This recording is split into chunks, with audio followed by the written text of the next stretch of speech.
heading into work. As it's coming into winter, I've got a lot more time, so I'm going to be working 4 days a week at the recycle place because there won't be much to do when it starts snowing.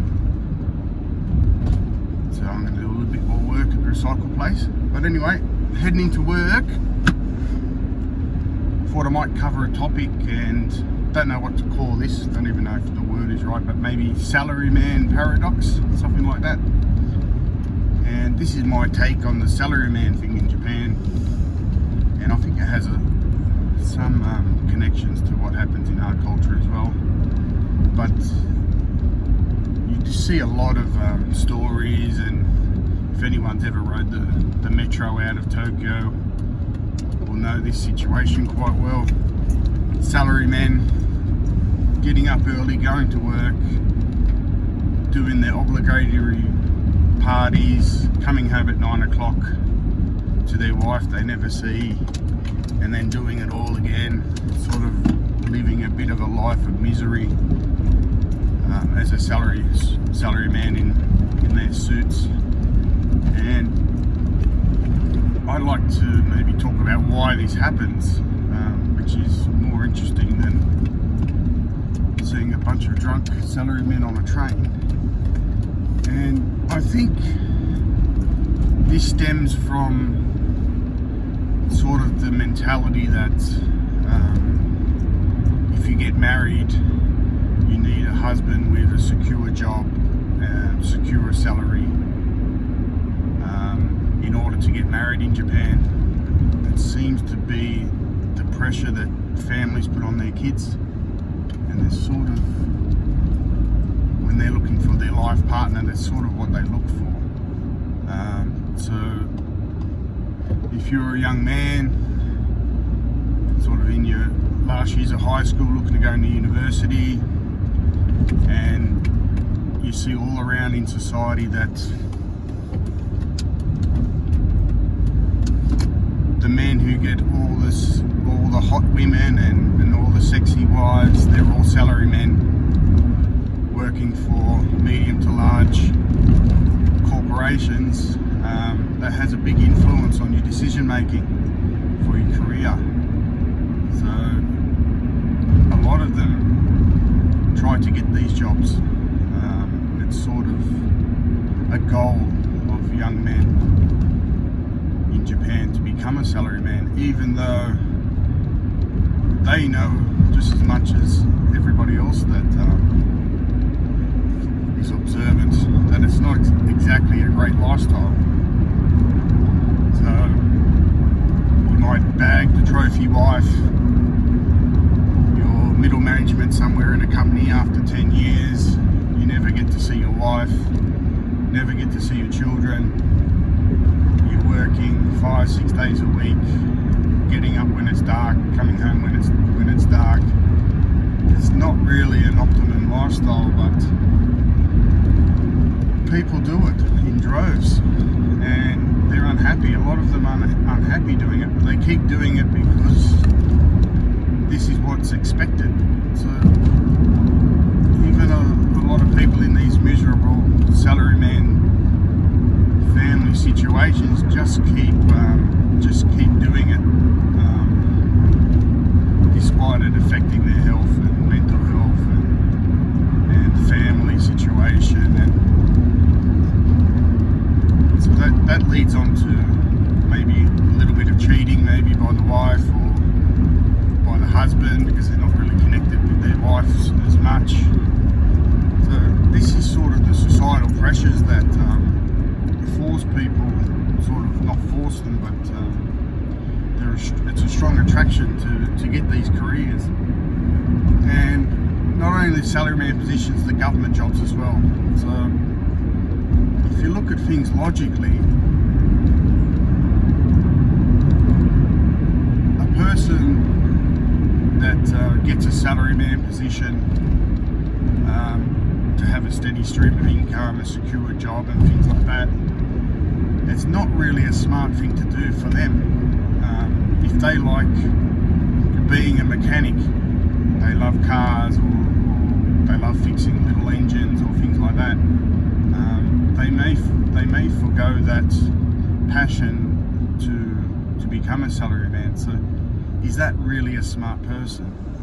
But in Japan, somebody who gets these jobs, becomes middle management, maybe upper management later, they're seen as highly intelligent, despite possibly most of them not having any sort of passion for their job at all, and doing the opposite of what they really want to do.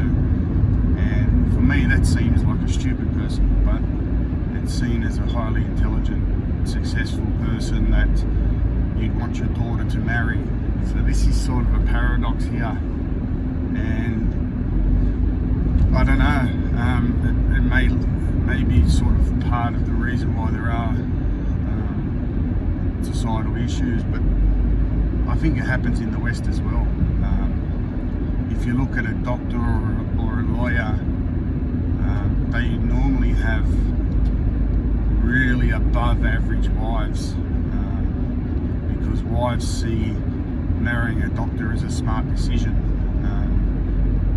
People become doctors for the money, and all the doctors around them seem to have a nice car and a great looking wife and things like that, and quite possibly they don't want to be doctors.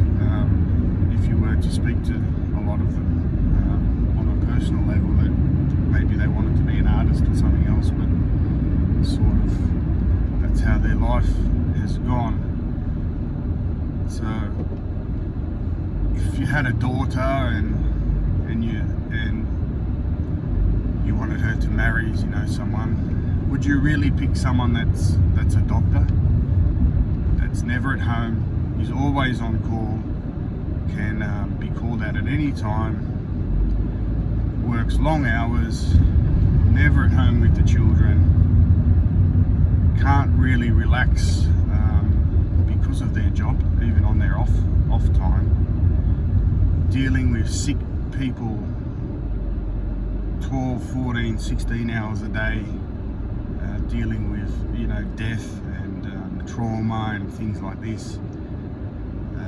Is that really the ideal situation? But that seems to be how it is in our culture as well. To marry a doctor, a lot of women think they've hit the jackpot, that they've married well above their pay grade, so to speak. And who knows the sort of what it's like with doctors and nurses and things like this. I know that, especially with nurses, there's a high divorce rate, high single mother rate, things like this. So it's not really a great industry to be in from a family's perspective, but it's seen as a great thing. If your daughter married a doctor, people would even brag about that. But really, is that really a great thing? You'd never get to see your son-in-law. Most of the time, the kids would never get to see their fathers. The wife will be at home by herself, looking after the kids by herself, and things like that. So, is that really a smart decision? And does it lead to negative outcomes? I'd say it would, but it wouldn't be as talked about as much as it is in Japan. It's sort of the drunk Japanese salaryman on the train living in misery seems to be something everybody knows about, but probably not so much in our culture. What happens in similar situations, people not really thinking through maybe everything.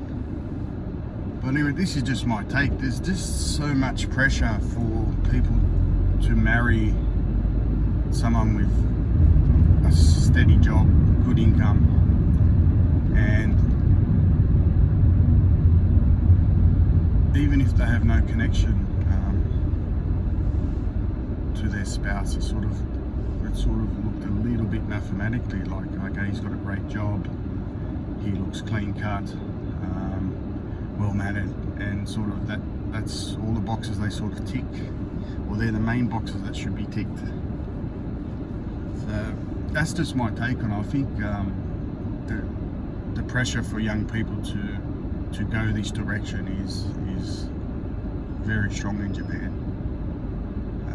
If you speak to a lot of young kids, nobody says they want to be a chef or they want to be a mechanic, or they want to be a carpenter, or they want to be an electrician. Working with your hands is sort of it's not seen on the same level. But if you think about it logically, someone who's super DIY guy, who can do a lot of things, they're not up in the dating pool, so to speak. So somebody who's competent across many things, which you'd think from a logical standpoint that's a positive, but in Japan it's not. So a lot of young people aspire to these positions, and a lot of it is to do with women.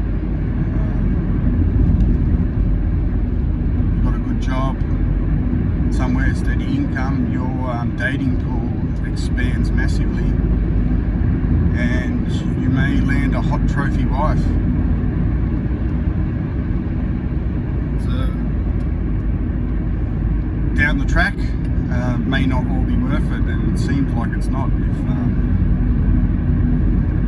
a lot of people ending up on trains going home in misery, half drunk.